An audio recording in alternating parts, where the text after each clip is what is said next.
You can actually go to your customer and say, hey, we're noticing you're seeing more waiting time at this particular facility. I was really like lying in the chair.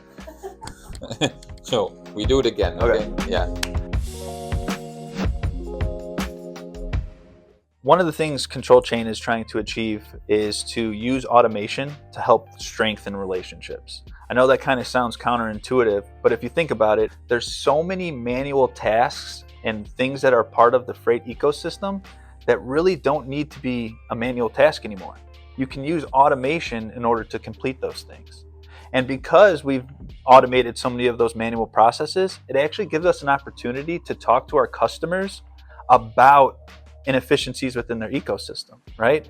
If all the loads are moving smoothly behind the scenes, you can actually go to your customer and say, hey, we're noticing you're seeing more waiting time at this particular facility.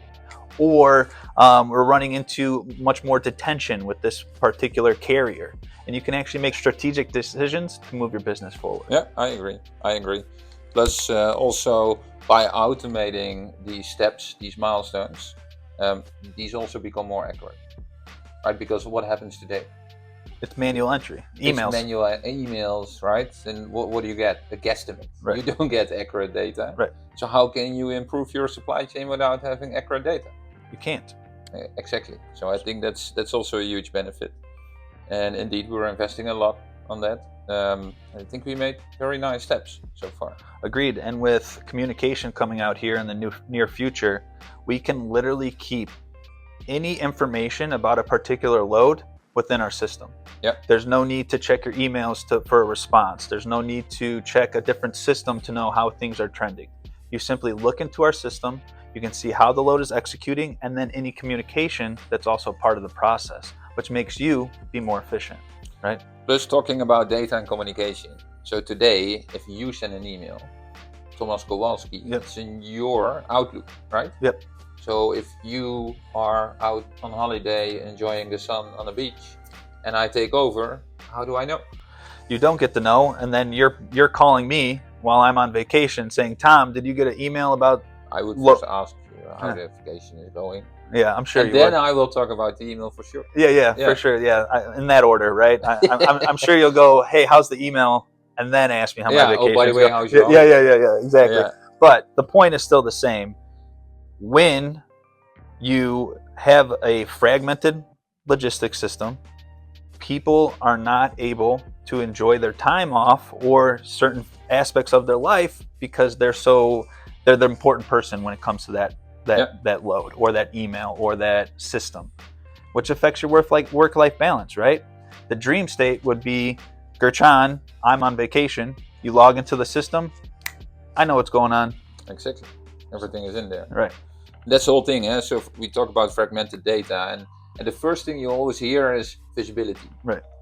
But no one will check the truck constantly. Mm-hmm. No one will sit behind. You have loads from west to east coast, right? Mm-hmm. So how long do they take? 7 days? Sometimes 5 to 6, 7 days. Yeah. Yeah. So who will watch the truck driving for 5, 6, 7 days? No one. No one. They only care about what happens when there's an issue. Exactly. Right. And with that, we can help you, right? We can let you know which loads are trending wrong. We can help you execute that load better. So when that driver is running late, we can already have that appointment scheduled and have that receiver notified that this driver is running late, which makes your supply chain more efficient. Exactly. And for the global companies, if you have like a 24/7 service, also the information is logged centrally, right? So it doesn't matter who or when needs any data or communication or whatever. It's all centrally located in one system. Same for us, right? Because we also, in the US, you take over from Europe around 5-ish, I would say, right? So then you cover until midnight for us. Well, it's the same thing. Right. It's all about efficiencies. And you know what? The thing that you also mentioned, when you said the carrier, who's watching the carrier 24/7? That's something we can help the carrier side with too. We'll be able to give you tools that be more visible, which means you don't have to have a 24/7 dispatcher that needs to work all night, right? Because the visibility is in our platform. We give it to our shippers, and we don't need 24/7 support because we know exactly where the truck is at any given time. And that's how we can help carriers as well. It's not about people tracking a truck. It's a system that should track the truck, Right. know the rules, know when anything is wrong and deviating from the plan, and only then people are involved, or the system takes over Right. in some cases. So.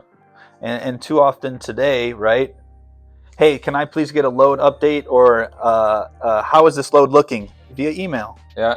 How inefficient is that when you can simply log into a portal, look at the load, know exactly where the driver is, and you're done? Even worse, you know how many times sometimes people are sending the same questions all over again. Right. So one department asks a question, then someone else asks a question as well. Yeah. And then they keep on chatting, you know, Mhm. and sending them the updates. It's crazy to see that. Yeah. And one thing we also can do is, if customers or certain people at different parts of your company need updates, we can automate that process for them. Simply add them as a contact Yeah. for that particular load or subset, and they'll be notified whenever an issue occur or when any milestones hit. Yeah. So that's another way we can help you guys. Exception management. How we Exception call it. management. Yes. Good.